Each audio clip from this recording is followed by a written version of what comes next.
우리가 매일 쓰는 숫자들, 너무 당연하게 써서 그 기원에 대해 깊이 생각해 본 적 혹시 없으신가요? 오늘 그 숫자들에 얽힌 아주 놀라운 이야기를 한번 파헤쳐 보겠습니다. 우리는 이 숫자들을 매일 쓰는데 정작 부를 때는 아라비아 숫자라고 하죠. 근데 왜일까요? 바로 이 간단한 질문에서부터 오늘 우리가 풀어갈 거대랑 이야기가 시작됩니다. 사실 이 숫자들의 진짜 이야기는요, 무려 1000년의 시간과 세계의 다른 문명을 가로지르는 정말 장대한 여정이에요. 인도에서 시작해서 아랍 세계를 거쳐 마침내 유럽에 정착하기까지의 그 과정을 지금부터 함께 따라가 보시죠. 자, 그럼 첫 번째 파트입니다. 숫자의 진짜 정체성, 바로 잘못 붙여진 이름에 대한 이야기인데요. 우리가 아는 그 아라비아 숫자라는 이름 뒤에는 과연 어떤 오해가 숨어 있을까요? 일단 이 아라비아 숫자라는 이름 자체가 뭐랄까 역사적인 오해에서 비롯된 거예요. 진짜 놀라운 건 중세나 르네상스 시대의 유럽 학자들은 이미 이 숫자가 인도에서 왔다는 걸 알고 있었다는 거죠. 심지어 아랍 학자들 스스로도 이거 우리가 발명한 거다라고 주장한 적이 단 한 번도 없어요. 825년경에 위대한 수학자 알콰리즈미 같은 분들도 이 숫자 체계가 인도에서 왔다는 걸 아주 명확하게 밝혔습니다. 그분들은 발명가가 아니라 정말 위대한 전달자였던 거죠. 자, 그럼 이제 시간 여행을 좀 더 거슬러 올라가 볼까요? 수학의 역사를 바꾼 그 위대한 발명이 나오기 전 고대 인도의 숫자 체계, 그 원형은 과연 어땠을지 한번 살펴보겠습니다. 고대 인도의 브라흐미 문자에도 숫자를 나타내는 기호들이 있었어요. 근데 이게 지금 우리가 쓰는 방식하고는 완전히 달랐습니다. 이 시스템의 가장 큰 특징이 뭐냐면요. 1부터 9는 물론이고 10, 20, 100처럼 각 단위마다 다 별도의 기호가 있었다는 거예요. 이게 무슨 말이냐면요.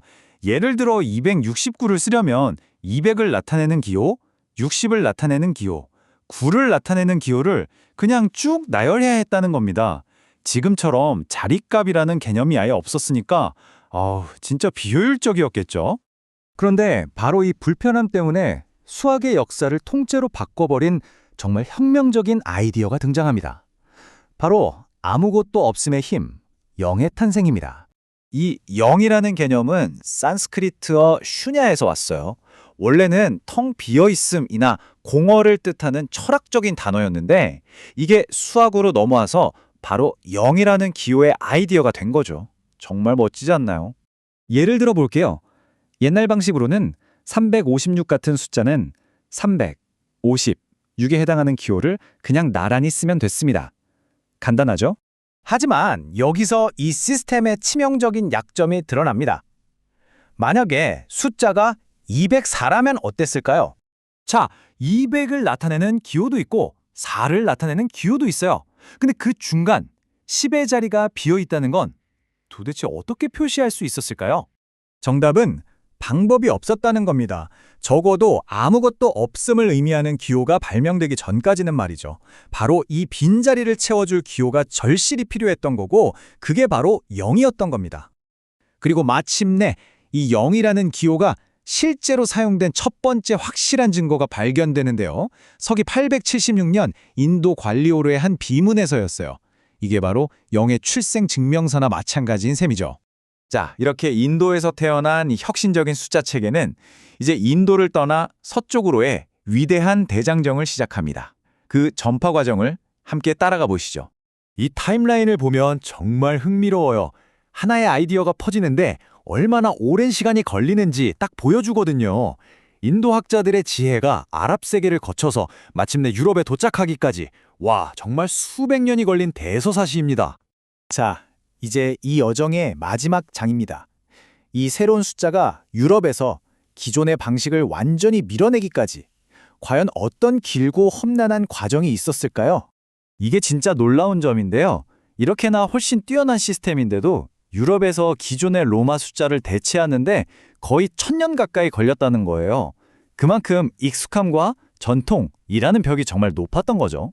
바로 이 비교가 그 변화가 왜 혁명적이었는지를 명확하게 보여주네요. 로마 숫자로 곱셈을 하는 거, 상상만 해도 머리가 아프죠?